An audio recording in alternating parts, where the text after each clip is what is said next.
여호와의 사자가 아비에셀 사람 요아스에게 속한 오브라에 이르러 상수리 나무 아래에 앉으니라. 마침 요아스의 아들 기드온이 미디안 사람에게 알리지 아니하리하여 밀을 포도주 틀에서 타작하더니 여호와의 사자가 기드온에게 나타나 이르되 큰 용사여 여호와께서 너와 함께 계시도다 하매 기드온이 그에게 대답하되 오 나의 주여 여호와께서 우리와 함께 계시면 어찌하여 이 모든 일이 우리에게 일어났나이까. 또 우리 조상들이 일찍이 우리에게 이르기를 여호와께서 한 그 모든 이적이 어디 있나이까. 이제 여호와께서 우리를 버리사 미디안의 손에 우리를 넘겨주셨나이다 하니 여호와께서 그를 향하여 이르시되 너는 가서 이 너의 힘으로 이스라엘을 미디안의 손에서 구원하라. 내가 너를 보낸 것이 아니냐 하시니라. 그러나 기드온이 그에게 대답하되 오 주여 내가 무엇으로 이스라엘을 구원하리이까. 보소서 나의 집은 므낫세 중에 극히 약하고 나는 내 아버지 집에서 가장 작은 자니이다 하니 여호와께서 그에게 이르시되 내가 반드시 너와 함께하리니 내가 미디안 사람 치기를 한 사람을 치듯 하리라 하시니라. 아멘. 네, 말씀 포도주 틀에서 부르시는 하나님이란 제목으로 함께 은혜를 나누고자 합니다.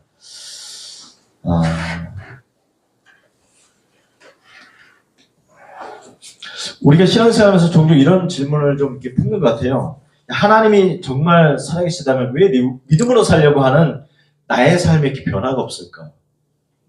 아니면 내가 기도해도 상황은 달라지지 않는 것을 보면서 상당히 회의감을 느낄 때가 많을 것 같아요. 특히 신앙생활을 오래 한 사람일수록 이런 생각들이 좀 많을 것 같습니다. 그런데 하나님을 내가 모른다고 말하기에는 은혜를 받았어요. 분명히 받았어요. 그렇다고 하나님 늘 가까이 계신다, 하나님이 내 삶 가운데 역사하신다라고 보기에는 또 그런 경험과 체험을 또 많이 못해요. 그러다 보면 어느새 내가 당당하게 믿음으로 살지 못하고 믿음을 또 고백하지 못하고 최소한의 신앙생활만 유지하며 살아갈 때가 많습니다. 근데 오늘 본문에 그런 한 사람이 등장을 하게 됩니다.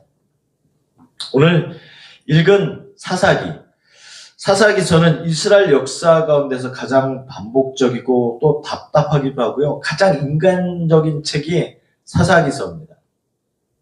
그 이유는 사사기 구조 자체가 되게 단순한 면이 있거든요. 먼저 사사기에서 등장하는 사사가 누굽니까? 그 당시 영적 지도자 그리고 군사 지도자이며 재판관 역할을 했던 하나님이 세우신, 그때 당시에는 왕이 나라를 통치하지 않았기 때문에 사사가 통치했습니다. 하나님을 대신해서 통치를 했어요. 여호수아가 죽고 이스라엘 백성들이 애굽에서 출애굽하잖아요. 그래서 모세와 또 그 다음 리더 여호수아를 통해서 가나안을 정복하고, 이 여호수아가 죽고 이제 왕정 시대가 시작되기 전, 즉 이스라엘의 초대 왕이 누굽니까? 사울 왕이죠.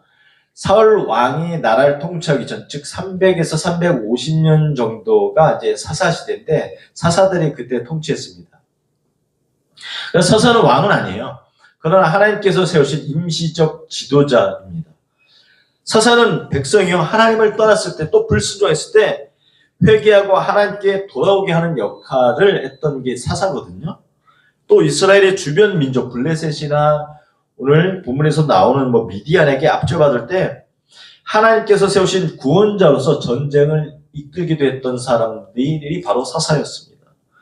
사사기 2장 16절에서 19절에 보면은 이스라엘이 하나님 보시기에 악을 행해요. 그래서 하나님께서 사사를 통해서 이스라엘을 구원시켰어요. 그런데 그 이후에 시간이 흘러서 사사들이 죽자마자 다시 이전보다 또 타락하는 악순환이 계속 반복되었습니다. 오늘 본문이 속한 사사기 6장의 시대도 그러한 시대와 동일하고 있죠.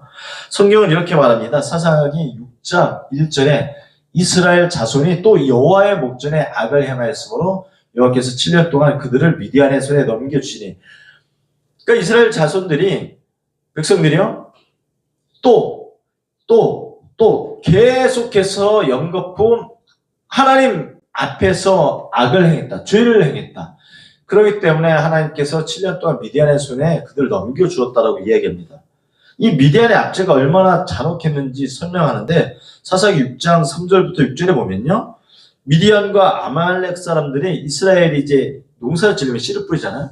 씨를 뿌리자마자 그것을 다 이제 토지와 소산을 망쳐놓고 심지어 가축들을 키우는 가축들을 다 약탈해가는 그런 일들을 일삼습니다.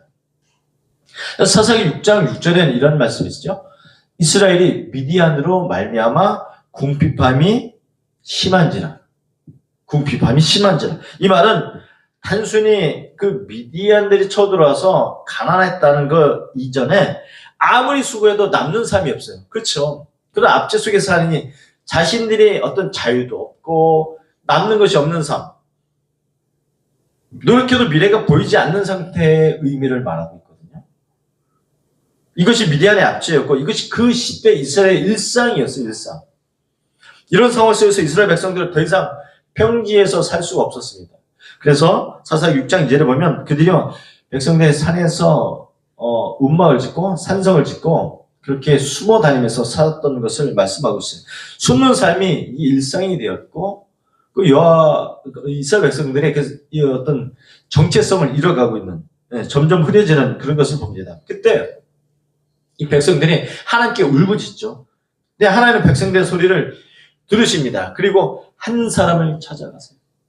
그런데 그 한 사람 찾아가는 그 만남의 장소가 좀 특이합니다. 오늘 본문의 11절인데요. 여호와의 사자가 아비에살 사람 요아스에게 속한 오브라에 이르러 상수리 나무 아래 앉으니라. 마침 요아스의 아들 기드온이 미디안 사람에게 알리지 아니하려 하여 밀을 포도주 틀에서 타작하더니. 자, 이 자리에 한 사람이 등장하는데 누구예요? 바로 오늘 말씀의 주인공인 기드온이었습니다. 요아스의 아들 기드온. 이 미디안 사람에게 알리지 아니하려 하여 이 사람이 지금 어떻게 하냐? 성경은 기드온의 상태를 본문 11절 제일 하반절에 빨간 글씨로 제가 체크해놨죠? 뭐라고 합니까? 기드온이 포도주 틀에서 타작했다라고 이야기합니다. 이 한 문장은 그 당시 그 상황을 선명하게 보여줘요. 밀은 우리가 뭐 밀을 타작하지는 않지만 밀은 원래 그 타작마당, 넓은 마당에서 바람을 통해서 이렇게 까불어야 돼요. 그 예전에 저도 이제 시골에서 보면은 그런 어떤 깨를 할 때 넓은 그 마당에서요, 깨를 이제 타작하고 그 깨를 이제 털죠. 털고 이렇게 키를 해가지고 바람을 통해서 이렇게 알곡과 가라지를 이렇게 구별하는. 지금도 이제 그런 상황이거든요. 그런데 넓은 타작마당이 아니라 지금 기드온은 그 작고 작은 포도주 틀에서 밀을 타작을 하고 있었다는 거죠. 그러니까 바람 한 점 통하지 않는 포도주 틀 안에서 숨어 있다는 이유는 분명합니다. 왜냐하면 미디안 사람에게 들키지 않게 하기 위해서. 또 뺏기니까. 그러니까 기드온은 늘 어떻습니까? 그 상황 가운데 늘 두려운 마음 가운데 숨어 있던 사람이 기드온이었어요. 기드온은 겁쟁이였고 확신이 서지 않으면 나서지 않는 타입이었어요. 그 요즘 MBTI로 말하면 ISTJ 것 같아요. 매우 신중해요. 그러니까 위험을 감수하기 전에 어떤 일이든 다 체크하는, 감정보다 확실한 근거를 선택하는 스타일이 바로 이제 기드온과 같은 스타일. 이런 스타일하고 일하면 되게 피곤할 수 있죠. 그런데 바로 그 순간 여호와의 천사가 기드온에게 나타납니다. 그리고 이렇게 말하죠. 다 함께 읽어보도록 하겠습니다. 시작. 큰 용사여 여호와께서 너와 함께 계시도다. 지금 여호와의 천사가 이 겁쟁이 같은 소심한 숨어다니는 기드온에게 큰 용사여 여호와께서 하나님께서 너와 함께 계시도다라고 말씀하고 있어요. 그런데요, 이 말씀이 현실과 너무 어울리지 않습니다. 큰 용사라뇨. 기드온은 지금 전쟁터에 가 있지도 않고 숨어 지내는 사람 아니겠습니까? 그냥 소심한 성격의 농부였어요, 기드온. 그러나 하나님은요, 사람을 부르실 때 그 사람을 사용하실 때 현재 모습의 그 기준을 가지고 사용하지 않습니다. 왜냐면 하나님 지금의 상태가 아니라 하나님과 함께 할 때 변화될 그 존재로 부르시는 거예요. 그 즉 뭐냐면 이 말씀을 달리 말하면 소명을 발견하게 하십니다. 연약하고 부족하고 수줍고 소심한 이 기드온을 불러서 기드온에게 바로 소명을 발견하게 하시라는 것입니다. 그러나 기드온이요, 하나님께서 이렇게 부르심에도 감격하지 않아요. 놀라워하지도 않습니다. 기드온이 하나님께 이렇게, 선사에게 이렇게 질문하죠. 본문 13절 초반절에 오 나의 주여 여호와께서 우리와 함께 계시면 어찌하여 이 모든 일들이 우리에게 일어났나이까? 라고 말하고 있어요. 기드온의 이 말은 실망 섞인 말 아니겠습니까? 아까 초반전에 말씀드렸잖아요. 하나님은 살아계신 것 같은데 내 삶 가운데 역사하지 않으니 반신반의하는 것처럼 오늘 기드온이 그렇게 원망 섞인 말은 이어서 계속 말하죠. 여호와께서 우리를 애굽에서 인도하여 내셨다 하면 어디 있나이까? 하나님께서 우리를 버리신 것 아닙니까? 그래서 미디안의 손에 넘기신 거 맞잖아요. 왜냐면은 그 이전의 삶 가운데서 애굽에서 이스라엘 백성들을 이끄셨던, 구원하셨던 그 구원의 하나님을 너무 잘 알기 때문에 지금의 현실을 이해할 수 없다는 거죠. 하나님 우리를 사랑하시고 우리를 인도하시고 구원하셨다면 왜 우리를 미디안 손에 이렇게 고생하게 만드냐? 우리의 삶이 왜 이렇게 힘들게 됐냐? 라고 하나님 앞에 원망 섞인 말 하죠. 근데 놀라운 것은 하나님은 이 원망 섞인 말 앞에 책망하지 않으십니다. 하나님은요, 기도원의 연약함을 외면하지 않으십니다. 오히려 성경은 이렇게 기록하죠. 본문 14절의 말씀을 한번 보도록 하겠습니다. 여호와께서 그를 향하여 이르시되 너는 가서 이 너의 힘으로 이스라엘을 미디안의 손에서 구원하라. 내가 너를 보낸 것이 아니냐라고 말하고 있습니다. 그러니까 하나님은 설명으로 답하지 않으시고 바로 소명으로 답하시는 거예요. 연약했던 그 기드온에게 이스라엘을 구원할 것을 말씀하십니다. 미션을 주시는 거예요.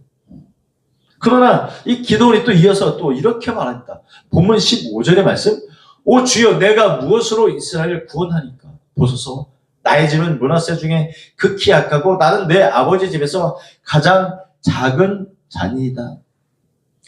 하나님께서 큰 용사여라고 말씀하시고 너가 이스라엘 백성을 구원해라 라고 말씀하시지만 계속해서 기드온은 자신의 연약함, 자신의 부족함을 계속 얘기하고 있어요. 자신이 보잘것없다고 이야기하고 있어요.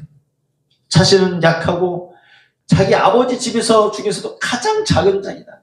계속 이거 뭡니까? 나 안 하겠다. 하나님께서 주신 그 미션을 저는 수행할 수 없습니다.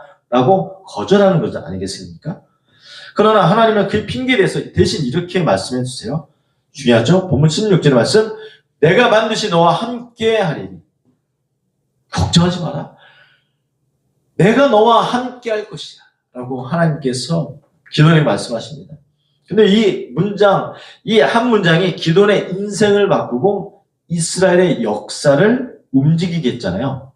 그래서 승리의 근거와 사명의 핵심은 실력이 아니에요. 내 능력이 아니라 하나님이 함께 하심이었다라고 말합니다. 기도원에게 주어진 하나님의 말씀, 내가 반드시 너와 함께 하겠다라는 이 문장은요, 단순한 위로가 아니에요. 사사기의 모든 역사를 관통하시는 하나님의 일하시는 방식이거든요. 물론 성경의 전체가 하나님께서 일하시는 방식이 바로 이거예요. 뭐예요? 내가 너와 함께 하겠다라는 거죠. 사사기에서 하나님은 단 한 번도 사람이 준비된 상태에서 부르신 적이 없다는 거죠. 공통점은 여러분도 말씀을 보셔서 알겠지만 늘 부족하고 연약하고 정말 준비되지 않은 그러한 사람들을 부르셔서 하나님 당신이 어떠한 분인지를 드러내신다는 거죠. 그 사람이 능력이 있고 그 사람이 하나님께서 세우신, 하나님께서 일하실 그 모든 일들을 감당할 만한 능력이 있어서 그 사람을 사용하신 게 아니라는 거죠. 연약하지만 부족하지만 할 수 없는 그런 존재지만 하나님의 힘을 통해서 하나님의 함께 하심을 통해서 그가 할 수 있다는 거죠. 성경의 모든 인물들이 그렇습니다. 근데 이거는 기도만의 이야기가 아니라는 거죠. 하나님은 이미요 같은 방식으로 그 이전에 이와 비슷한 일들을 말씀하셨어요. 누굴 통해서? 모세를 부르시고 모세에게 소명을 주실 때도 기드온과 상당히 비슷한 부분으로 말씀하셨어요. 출애굽기 3장은 어떻습니까? 떨기나무 불꽃 가운데서 하나님을 만난 모세가 하나님 앞에 이렇게 얘기합니다. 출애굽기 3장 11절 내가 누구이기에 바로에게 가며 이스라엘 자손을 애굽에서 인도하여 내리까? 하나님께서 너가 그때 당시 애굽 이집트의 노예로 있었던 이스라엘 백성들이 고통당하자 하나님께서 모세를 부르시죠. 너가 이스라엘 백성들을 이끌고 출애굽해라. 그리고 내가 약속한 가나안 땅으로 가라. 그런데 모세가 참 부담스러웠던 것 같아요. 쉬운 일은 아니죠. 그러니까 모세가 얘기하는 거예요. 내가 누군데 바로 왕에게 가서 이스라엘 자손을 애굽에서 내가 어떻게 그들을 인도합니까? 내가 그들을 어떻게 구원할 수 있겠습니까? 라고 반문하는 거예요. 이 말은 겸손이 아니거든요. 두려움의 고백이었어요. 그 순간 하나님께서 하신 말씀이 바로 이겁니다. 출애굽기 3장 12절 내가 반드시 너와 함께 있으리라. 누구에게 하신 말씀과 똑같아요 지금? 오늘 본문에 기드온에게 주신 말씀과 똑같죠. 하나님은 언제나 사명을 설명하기 전에 임재를 약속하십니다. 즉 내가 주어진 그 일들을 하기 전에 하나님께서 함께 하신다는 것을 꼭 말씀하신다는 거죠. 하나님이 쓰시는 사람의 공통점은 바로 이겁니다. 능력이 아니에요. 반드시 하나님께서 함께 하시기로 약속한 사람들을 들어 사용하신다. 그 하나님이 지금 저와 여러분들과 함께 하실 줄 믿습니다. 본문 14절을 보면은 하나님이 기드온에게 너의 힘으로 이스라엘을 구원하라 라고 말씀하십니다. 이 말씀은 우리가 오해를 하면 안 돼요. 너의 힘으로 구원하라. 그러니까 하나님은 뭐냐면 내가 힘이 있어서가 아니라 내가 너와 함께 하기 때문에 하나님의 능력으로 내가 할 수 있다는 거죠. 나의 힘이 아니에요. 사람의 힘이 아니라 하나님께서 함께 하시기 때문에 그것이 내가 가능할 수 있다는 거죠. 하나님은 완전히 준비된 기드온보다 때로는 지금처럼 포도주 틀에 숨어있는 그 연약한 기드온, 그 기드온을 그대로 부르신다는 거죠. 이것이 은혜인 거예요. 내가 잘나고 내가 능력 있고 준비되어서 나를 부르시는 것이 아니라 그 연약함 그대로 나를 부르신다. 이게 은혜거든요. 우리가 신앙생활을 하면서 자주 빠지는 착각이 그래서 있습니다. 그래서 뭐냐면 조금만 더 준비되면 내가 쓰임을 받겠다. 하나님 제 환경이 좀 더 나아지면요. 하나님 제가 좀 재정이 나아지면요. 하나님 제가 시간적 여유가 좀 있어지면요. 그때 상황이 좀 더 안정되면 내가 하나님 앞에 서겠습니다. 하나님 앞에 내가 섬기겠습니다. 그렇게 말할 때 그건 아니죠. 성경은 이렇게 말해요. 성경은 하나님은 준비된 사람을 부르신 것이 아니라 하나님이 부르신 사람을 준비시킨다는 거죠. 우리가 그런 말 있잖아요. 자리가 사람을 만든다라고 하잖아요. 난 능력이 없어 보여도 그 사람이 그 자리에 앉아요. 어떠한 일을 맡아요. 그러면요. 잘 수행해요. 그 일을 잘 감당하더라는 거죠. 기드온의 이야기는 그 사실을 너무나도 분명하게 보여주고 있어요. 여기서 기드온이 13절로 하나님 앞에 아까 이전에 던진 질문을 다시 한번 보도록 하겠습니다. 여호와께서 우리와 함께 계시면 어찌하여 이 모든 일이 우리에게 일어났나이까?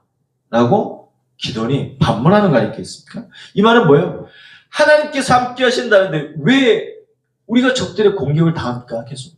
왜 우리가 이런 고통을 당하게 됩니까? 하나님께서 함께 하시는데 그러니까 아이러니한 거예요.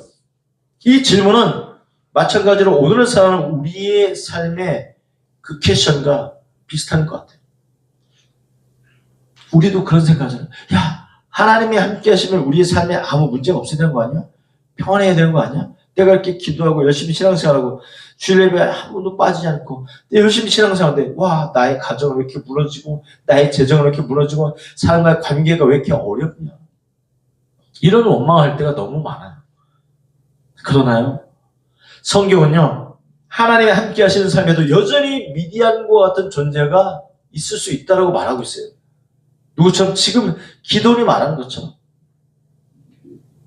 근데 중요한 건요. 미디안이 있느냐 없느냐가 아니라 그 미디안 앞에서 하나님께서 어떤 방식으로 일하시는가를 내가 보는 거예요. 내가 깨닫게 되는 거죠. 사사기 6장 앞부분에서 하나님은요, 먼저 선지자를 통해서 막 일하시거든요. 보내세요. 사사기 6장 8절에서 10절을 보면 하나님은 이스라엘에게 이렇게 말씀하십니다. 나는 너희를 애굽에서 인도하여 내었으나 너희가 내 목소리를 듣지 아니하였다. 나는 너희를 구원했는데 그럼에도 불구하고 너희는 내 목소리를 듣지 않았어. 이것은 미디안의 문제 이전에 관계 문제를 짚으시는 하나님의 방식이거든요. 뭐냐면 하나님은 언제나 외부의 적보다 이 내부의 적, 내부의 신앙 상태를 먼저 다루신다는 거예요. 그러니까 기도원의 싸움도 마찬가지예요. 결국 미디안과의 싸움 이전에 하나님을 다시 신뢰하는 그런 싸움이라는 거죠. 그래서 하나님은 기도원에게 미디안과의 전쟁을 바로 명령하지 않습니다. 우리가 유명하잖아요. 기도원과 300명의 용사가 미디안 그 수만의 군사들과 싸워서 이겼잖아요. 그 전쟁을 바로 준비하지 않습니다. 오히려 하나님은 먼저 기도원의 집안에 있는 그 발의 제단을 다 헐게하세요. 그 우상을 섬겼던 거. 이거 매우 중요한 순서잖아요. 하나님은 외부의 압제보다 내부의 우상을 먼저 무너뜨리신다는 거죠. 오늘 우리의 삶도 마찬가지예요. 우리가 해결받고 싶어하는 그 문제보다 하나님 우리가 의지하고 있는 그 대상을 먼저 보신다는 거죠. 그게 물질이 될 수도 있고 명예가 될 수도 있고 어떤 내 경험 스펙, 그죠? 그러한 것들이 나의 삶 가운데서 하나님보다 먼저 되는 것, 우상이 될 수 있다는 거죠. 그것을 먼저 지금 건드리시는 거예요. 기도처럼. 여기서 오히려 이 설교의 중요한 메시지를 하나 이제 붙들게 되거든요. 뭐냐면 하나님은 연약함을 제거한 뒤 사용하시는 분이 아니라 연약함 그 가운데서 하나님 당신의 능력을 드러내시는 분이시다. 사도 바울의 고백처럼 고린도서 12장 9절에 이런 말씀이 있어요. 내 은혜가 내게 족하도다. 이런 내 능력이 약한 데서 온전하여 짐이라 라고 말하고 있어요. 내가 부족하거나 무능하고 연약할 때 더욱 온전하여 진다라고 사도 바울이 고백합니다. 그러므로 하나님은요, 약하고 연약한 우리를 들어 사용하신다는 거죠. 그래서 내가 지금 가장 힘이 들 때, 내가 연약하다고 그 말하는 그 순간이 하나님께서 내 손을 붙드는 시간이고, 하나님께서 나를 세우시고 더 사용하신다는 그런 희망을 가지고, 소망을 가지고 살아야 될 줄 믿습니다. 혹시 지금 여러분의 삶에 반복되는 미디안들이 있을까요? 기도해도 바뀌지 않는 관계가 아마 미디안일 수도 있을 거예요. 아니면 믿음으로 선택했지만 계속해서 손해보는 상황들, 그런 상황도 우리 자주 접하지 않습니까? 그 미디안 앞에서 우리는 두 가지의 선택을 할 수가 있어요. 뭐냐면 하나는 이 기도원처럼 포도주 틀에 자주 숨는 것. 다른 하나는 그 자리에서 하나님의 부르심을 내가 듣는 거예요. 후자가 되어야 되겠죠, 우리 삶은. 하나님 오늘도 동일하게 말씀하십니다. 큰 용사여 여호와께서 너와 함께 계신다. 하나님께서 저와 여러분들에게 말씀하시는 거예요. 동일하게 말씀하시는 거예요. 동원아, 수기마, 지야, 다나, 너는 큰 용사야. 하나님께서 너와 함께 하신다. 말씀하십니다. 그래서 하나님은 지금도 우리를 부르시는 거예요. 근데 우리가 담대해서 우리가 능력이 있어서가 아니라는 거죠.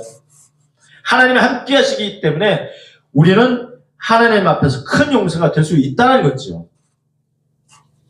기도원의 이야기가 우리에게 깊은 울림을 줄 수 있는 이유는 그가 특별히 용감해서도 아니에요. 그가 믿음이 있어도 아니에요. 그가 완성된 삶이기 때문에도 아닙니다. 오히려 이 기도는요, 사사기 전체를 통틀어서 가장 많은 의심을 가진 사람이 바로 기도원이었어요. 그는 하나님의 말씀을 들 때마다 확인하고 싶어 했고, 또 표적을 구했어요. 확신보다는 불안한 마음을 드러냈던 사람이 바로 기드온이었습니다. 근데 놀랍게도 하나님은 그런 기드온을 들어 사용하신다는 거죠. 그래서 하나님이 기드온을 큰 용사라고 부르시는데, 하나님이 기드온을 큰 용사라고 부르시는 것은 그가 앞으로 수많은 전쟁에서 이길 것이다라고 해서 말씀하시는 것 그 이전에 사실 기드온의 가장 큰 싸움은 뭡니까? 미디안의 싸움보다 자기 자신과의 싸움이었어요. 두려움과 열등감에 맞서는 싸움일 수도 있고, 하나님을 신뢰할 것인가 아니면 눈에 보이는 현실에 매여서 살 것인가라는 그 싸움일 수도 있어요. 하나님은 그 싸움에서 이미 기도를 용사라고 부르신 거예요. 어떤 결과가 아직 나와 있지 않지만 하나님은 기도를 큰 용사로 부르신 거예요. 사랑하는 성도 여러분, 오늘 우리의 삶도 이런 싸움이 너무 많아요. 사람들 앞에서는 괜찮은 척하지만 혼자 있을 때 끊임없이 내가 자신을 의심하는 싸움들이 있어요. 그리고 믿음으로 살고 싶지만 손해볼까 봐서 주저하는 싸움, 우리의 삶 가운데 얼마나 많아요. 일할 때 내가 신앙적 결단을 내리고 싶을 때 그게 어려운 거예요. 왜냐면 세상의 선택, 세상이 주는 달콤함도 있기 때문에 많이 고민하고 나 자신과 싸우잖아요. 또 하나님만을 바라보지만 세상의 계산법을 따른 싸움도 분명히 존재해요. 이 싸움 누구에게나 다 있어요. 그리고 하나님 그 싸움의 한가운데 있는 우리를 향해서 여전히 말씀하시는 거예요. 큰 형사여, 내가 너와 함께 하겠다. 이 말씀은 단순히 기분적으로 그 얘기하는 게 아니거든요. 이것은 우리 모든 삶의 정체성을 선언하는 말씀입니다. 하나님은 우리가 무엇을 해내는가를 기준으로 우리를 부르지 않으신다는 거죠. 하나님과의 관계를 기준으로 우리를 부르신 거예요. 하나님과 우리의 관계가 뭡니까? 아버지와 아들의 관계 아닙니까? 부모와 자녀의 관계예요. 그 관계를 통해서 우리를 부르신다는 거죠. 그래서 이 부르심은 흔들리지 않습니다. 그래서 기도원의 이야기를 더 넓은 성경의 흐름 속에서 보시면 우리는 이 부르심 속에서 결국 예수 그리스도 안에서 완성된다는 사실을 알 수가 있어요. 예수님 역시 이 땅에 오셨을 때 세상의 기준으로 보면 예수님이 큰 용사였습니까? 절대 아니잖아요. 정말 초라하게 말구에서 태어나시고 연약한 인간으로서 이 땅 가운데 오셨어요. 연약함 그 자체였어요. 이사야에서는 물론 이제 다음 주부터 제가 이제 사순절에서 시리즈에서 2주 연속 말씀을 증거하겠지만 다음 주에 본문이기도 합니다만 이사야서는 메시아를 이제 앞으로 이제 이사야서는 예수님이 오시기 700년 전이었잖아요. 전에 벌써 이사야서는 이런 예언을 합니다. 53장 2절의 말씀 함께 합독하도록 하겠습니다. 시작. 그는 주 앞에서 자라나기를 연한 순 같고 마른 땅에서 나온 뿌리 같아서 고운 모양도 없고 풍채도 없은즉 우리가 보기에 흠모할 만한 아름다운 것이 없도다. 아멘. 700년 이전에 예수께서 나시기 700년 전에 이사야가 선지 이사야가 이 예언하는 겁니다. 이게 지금 누구를 지칭하는 거예요? 예수님. 메시아 될 예수님을 지금 묘사하는 거예요. 연한 순 같고 고운 모양도 없어요. 풍채도 없어요. 우리가 보기에 흠모할 만한 그 아름다운 것이 전혀 없다고 말하고 있어요. 맞죠? 예수님이 그런 모습으로 사실 이 땅 가운데 오셨죠. 곧 오실 예수님은 너무나 보잘것없고 연약한 모습으로 오셨다는 거죠. 그러나 하나님 그 연약해 보이는 모습 속에서 인류를 구원하셨다는 거죠. 기도원의 부르심이 결국 약함 속에서 일하신 하나님의 방식이 예수 그리스도 안에서 어떻게 완성되는지를 미리 보여주는 그림자와 같은 거거든요. 예수님은 제자들을 부르실 때도 같은 방식을 보셨어요. 예수님의 제자들 직업이 뭡니까? 어부, 열심당원, 세리, 가장 평범했던 그런 부류의 사람들을 예수님께서 제자로 부르셨어요. 그리고 그 제자들을 부르시면 예수님은 이렇게 말씀하시죠. 마지막 때 마태복음 28장 20절 볼지어다 내가 세상 끝날까지 너희와 항상 함께 있으리라. 아멘. 이것은 기도원에게 하신 말씀과 본질적으로 같은 거예요. 내가 너희와 함께 하겠다. 오늘 우리의 미래는 무엇입니까? 어떤 분에게는 경제적인 압박일 수 있고 어떤 분에게는 반복되는 실패이고 어떤 분에게는 관계의 성처가 나의 삶의 미디안과 같은 적일 수가 있어요. 혹은 교회 안에서 불편하게 비교하고 평가하는 그런 시선일 수도 있겠어요. 교회 안이 더 위험해요, 사실. 근데 그 미디안 앞에서 우리는 다시 포도주 틀로 가려는 그런 성향이 있다는 거예요. 소심하게. 그러나 하나님은 오늘도 동일하게 말씀하시는 거예요. 너는 가서 이 내 힘으로 가라. 이 말씀은 하나님의 함께 하심을 신뢰하며 한 걸음 한 걸음 나아가라는 하나님의 초대의 말씀이에요. 말씀을 마치겠습니다. 사랑하는 성도 여러분, 지금 하나님이 여러분에게 요구하시는 그 한 걸음이 무엇인지 떠오르십니까? 분명히 하나님께서 그냥 한 걸음 나아가라 라고 요구하시는 게 분명히 있을 거예요. 누구에게는 오래 미뤄뒀던 순종일 수가 있겠고 어떤 분에게는 피하고만 싶었던 화해, 또 두려움 때문에 외면해왔던 사명일 수가 있어요. 근데요, 하나님은 오늘도 그것을 억지로 강요하지 않으신다는 거죠. 중요합니다. 너 그거 꼭 해야 돼. 억지로 강요하지 않으세요. 대신 이렇게 말씀하시는 거예요. 내가 반드시 너와 함께 있으리라. 이 약속의 순종의 출발점이 되는 거예요. 아, 나의 삶에 하나님이 함께 하시는 그래, 그러면 내가 할 수 있어. 그렇잖아요. 우리가 어디를 가든, 제가 가끔 이제, 우리 사모랑, 갑자기 기억이 안 나는데, 밤에 어디를 이렇게 가면은, 무섭죠. 혼자 가려면. 근데 둘이 가면은 든든하잖아요. 제가 같이 가면 든든하니까. 마찬가지예요. 우리 삶에도 이 참 어려운 세상을 살면서 나 혼자, 물론 내 남편도 있고, 아내도 있고, 자녀도 있고, 사랑하는 모든 내 지인이 있다 해도, 그래도 하나님만큼 되겠습니까? 하나님이 나의 삶 가운데 함께 하신다는데, 그걸 좀 든든하고 힘이 되는 게 없잖아요. 기존의 포도주틀에서 시작된 이 이야기는 결국 뭐냐면 광장으로 나아가라, 밖으로 나아가라는 하나님의 말씀이거든요. 하나님은 우리를 숨는 자리에서 머물게 하지 않으시고 세상 한가운데로 보내십니다. 그러나 그 보내심은요, 언제나 하나님이 함께 하시겠다는 그 약속이 세워지는 거예요. 그래서 우리는 담대해질 수가 있어요. 하나님이 함께 하시기 때문에. 우리가 강해서가 아니라요, 하나님이 함께 하시기 때문에. 그래서 이번 한 주도 하나님께서 세우신 큰 용사로서 승리하시는 여러분들이 되어지길 주님의 이름으로 축원합니다. 기도하겠습니다. 하나님 감사합니다.